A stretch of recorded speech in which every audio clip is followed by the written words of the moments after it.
Please join me in welcoming Barbara Hemphill.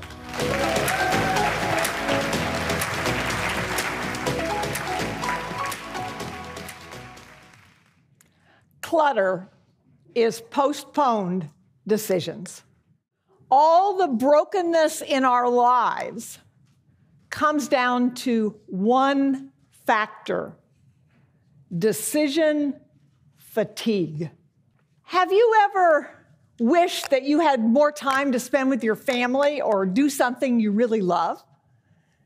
Do you ever worry about stress or illness? Or do you ever wonder about your financial future? If you answered yes to even one of those questions, the answer may well lie in clearing the clutter. Clutter is not a new thing.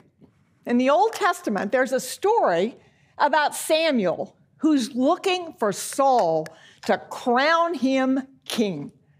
He can't find him. And in the King James Version, it says, "And the Lord said, he is hid among the stuff." Clutter comes in many forms. Physical clutter, we all know about that, thanks to Marie Kondo. Research shows that 80% of what we keep, we never use. And the more we keep, the less we use, either because we can't find it or we forget we have it.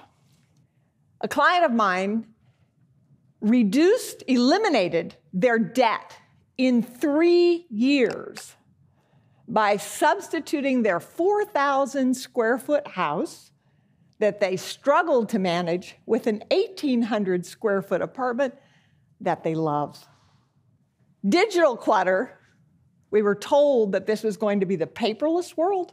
Most businesses still have paper, and digital clutter in the form of documents, email, and social media is one of the biggest stumbling blocks to productivity in business today.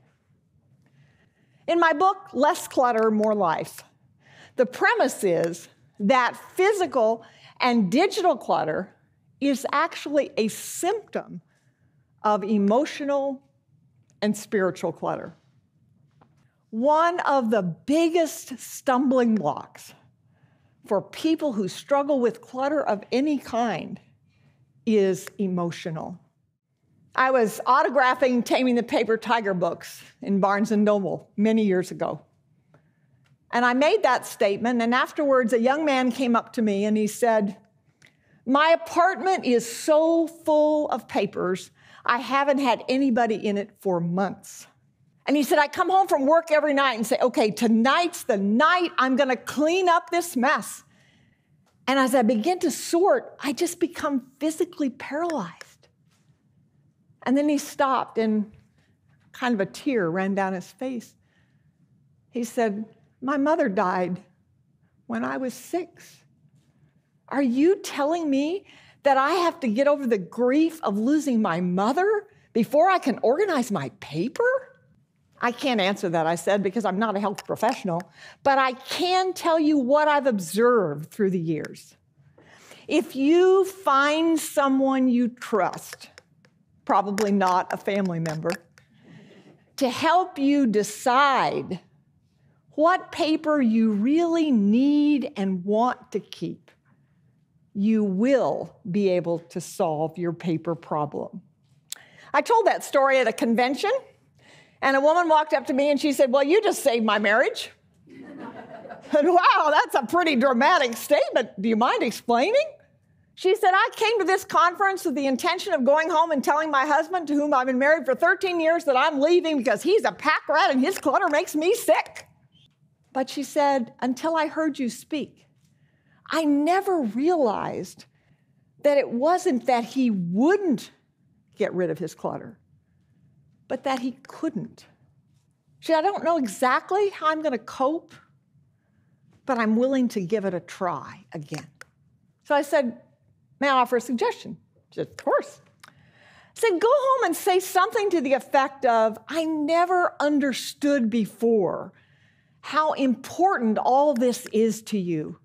Let's work to figure out how we can keep it and live here together happily.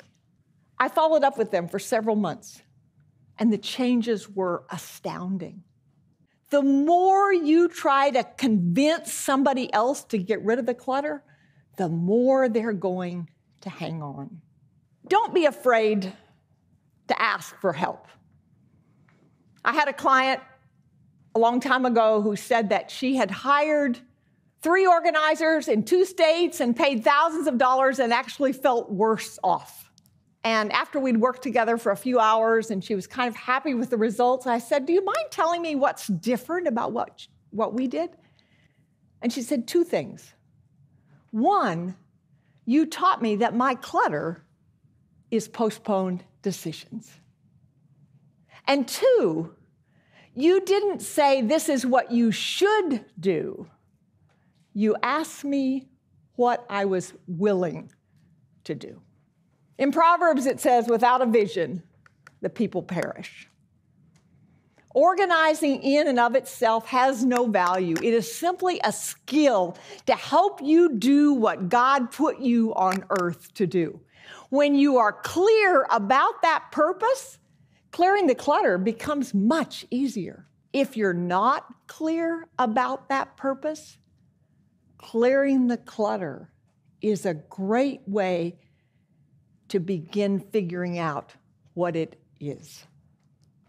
Continually ask yourself the question, does this help me accomplish my work or enjoy my life?